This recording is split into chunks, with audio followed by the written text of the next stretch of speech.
So, I guess we'll start off. Sure. So you were in the military, Yep. obviously. Yeah, I was in the Army. Boot camp was 2006, Fort Sill, and then I got out at Fort Lewis. Well, now it's Joint Base Lewis McChord. So. Okay. How long were you in the Army? Almost 5 years. Yeah. Yep. I was artillery. I was 13 whiskey. I was a ballistic meteorologist, but I mean, I had tons of jobs. It wasn't just that. I mean, I was PSD for my battalion commander, and he selected us from a group of 22 men out of our battalion. You know, so like I had to do that kind of training too. But I mean, it's. I did a lot too. Sling load. I mean, I never thought I'd do sling, like have this helicopter this close to my face. Well, you know, in Afghanistan, that was something else. And then seeing those little camel spiders are fast. I will say that they very fast. How big are they really? Oh, I mean, they get big, but I mean, they're so fast. Like it's hard to keep an eye on them because they're just bouncing all over the rocks and stuff. I mean, but they can get pretty big out there. Are they as big as your hand, like some of the pictures? Yeah, I never seen them. I never seen that big one, but I did see some fast ones. That's for sure. But yeah, what else did you have for me? So Afghanistan is where you served, right? Yeah, Kandahar. Okay. Yep. So, I was there 2009 to August. I think it was July of 2009 to August 2010, like the beginning, first week of August is when I went home. My birthday. Yeah. I think I was there for my 22nd. I wasn't there for my 21st, but 22nd I was there. Yeah. So I got to have a few drinks. So I celebrated 2 birthdays at once that day. Nice. What day is your birthday? August 5th. Okay, mine's the 6th. Oh wow, Yeah. that's crazy. Okay, all right, Mr. You're a Leo too, right? Yep. So you already know. 1 day apart. Yeah, that's cool. I was with 5th Brigade, 2nd Infantry Division. We were the only Stryker Brigade to go to Afghanistan, and we were part of President Obama's surge because originally we were supposed to go to Iraq. Mm-hmm. So I trained for 5 years for Iraq, and then last minute our orders changed to Afghanistan, and it just, you could tell when we got downrange we weren't prepared. You know, I felt like other battalions, they were taking major hits, and it was that was rough, you know. But we switched over to the MRAPs mid-tour, so that started helping us out a lot. But those Strykers with those flat bellies, just no good for IEDs. Right. Yeah, you need that V belly to counteract it. Yep, exactly. And then, from there, and then they got the Meerkats and stuff. So you guys did a lot of convoys and things, I can imagine. Oh yeah, yep. Yeah. So that probably got pretty rough at some points. A lot of the times, I was at Kandahar, the Air Force Base, but I would go out on patrol a few times. I went out to Ramrod and Frontenac. Those were fun little fobs to go out to, because you really see. I mean, they had the first day I was in Kandahar, I didn't realize I was in it until I was on my top bunk, and Wolfgang was on the bottom, and we heard the rocket alarm go off, and I never jumped off of bed so quick in my life. And you could tell guys who had seen it already. It didn't even faze them. They were just sitting there back in their cot, just like, boot. Yep. It's something else. Oh, what's up, little kitty? Got a visitor? I guess so. Yeah. A little stray running around, I guess. Yep. So after you were in Afghanistan, you went back to Fort Lewis. Is that where you're at? Joint Base Lewis McChord, right? Yep. Fort Lewis, yeah. Okay. At the time it was because I was there right when they did the merging. I think they did a changeover and a merging. I just got home for that too. Yeah. Okay. Because they're starting to do that now. They're starting to merge the Air Force and Army bases if they're close by together. Yeah, for sure. So how long were you in the Army then before you got out? Once you left Afghanistan? After I got back, I was done. Oh, right away. Right. Yeah. Okay. Me and a buddy of mine,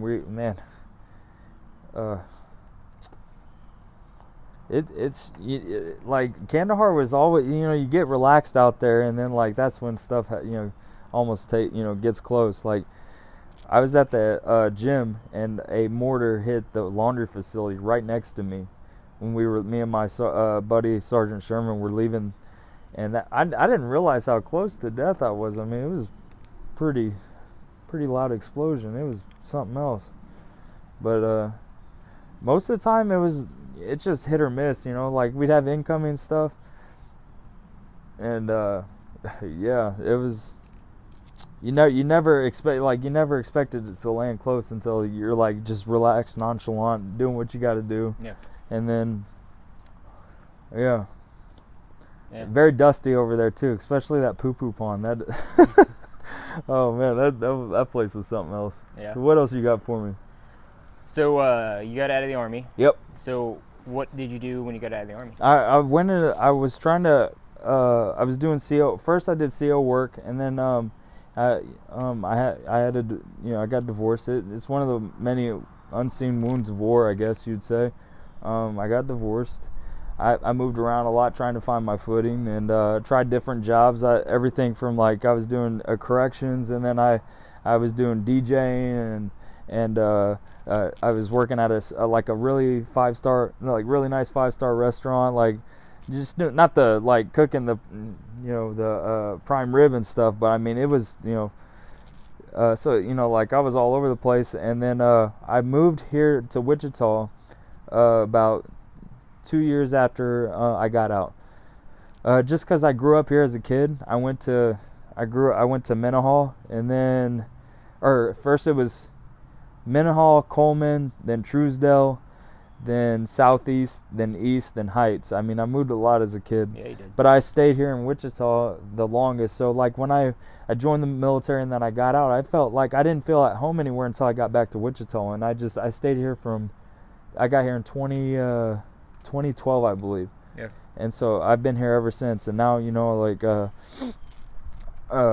I've been going through my own battles since I lived here. I was in a motorcycle wreck that almost killed me, but I've just been taking care of my family, and I'm engaged. I got a beautiful fiance, and one on the way and one already here, so my hands are full. But I wanted to definitely try to help and show people that this place is legit. Like I always talk it up, because like when I was here, like they actually had a plan to help me. Like it was just I felt at home. I didn't feel like I had to be somewhere at a specific time. Like I feel like they let you get your stuff done that you need to try to get you back on your feet. They give you a plan. They're like, all right, well, what do you want to do?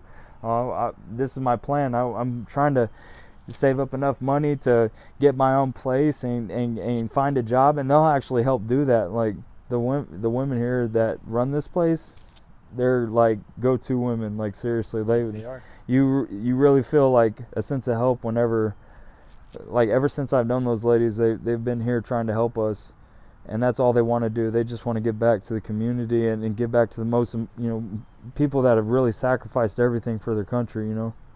Because a lot of people forget that sometimes, and not a lot of people see it. Some people do, but not a lot of people do. How did you get hooked up with Passageways? So The VA. The VA. I was homeless at the time. I was staying at a hotel on Broadway, and I was afraid my car was gonna get stolen. And I was like, all right, I need some help. So I went to the VA and I said, can you maybe get me somewhere else? Because the places I've been that you guys have been, they have some places that it just depends on where you go to. Because they have different options, and sometimes Passageways is full, and so I got the first few days I was staying at a place like downtown. It was like a WSU center. It was like an outreach center, I think. That also helped vets too. And then the VA, like a couple days later, sent me to Passageways. They said the ladies just want you to try to go to church. It doesn't matter what church. They don't have very many rules though. They're trying to have good professionalism here, and they want you to get on your feet, but they don't want people taking advantage of them. So they have certain rules. You got to be in by 10 o'clock at night. Obviously that's a good time to go down. You shouldn't be out past that if you're trying to get on your feet. And then go celebrate God. Everyone has their beliefs, and they're fine too. Just do it on Sunday. And that's it, and I never felt pressure. I had the time. I had all the time I need to get on my feet. And then when I was finally there, they gave me all these gifts, I had my apartment completely furnished. Like I had a bed, I had a washer, a dryer, if I needed a stove, if I needed a fridge, everything that you could think of, I had because of them. You know, they gave it to me. That, like, I didn't have to pay them back or anything, and you can't find that these days, of free help. You know, and they actually mean what they say. You know, like, they will help you get on your feet. Anything you need, they will be there for you. That's 100% true. Definitely. If you don't mind, I'd love to ask you, how did you end up homeless? Bad breakup, you know. Just I was just like any other vet, you know. I was hooked on pills. I just had back surgery, you know, like, and it was an issue for me. Like, I've been on them for so long. I didn't know. You know, it affected my relationship. It wasn't all my fault, or, you know, but I had to take responsibility for my actions, and I did, but it's going on, you know. Yeah, it's been life changing. That's all I can say. Yeah. Yeah. Life changing. But yeah, I had some issues. Like, a lot of vets go through that. We go through pain after we get out. You know, just back surgery, and then a motorcycle wreck, and then trying to get sober in the middle of all that. That was a nightmare in itself. So yeah.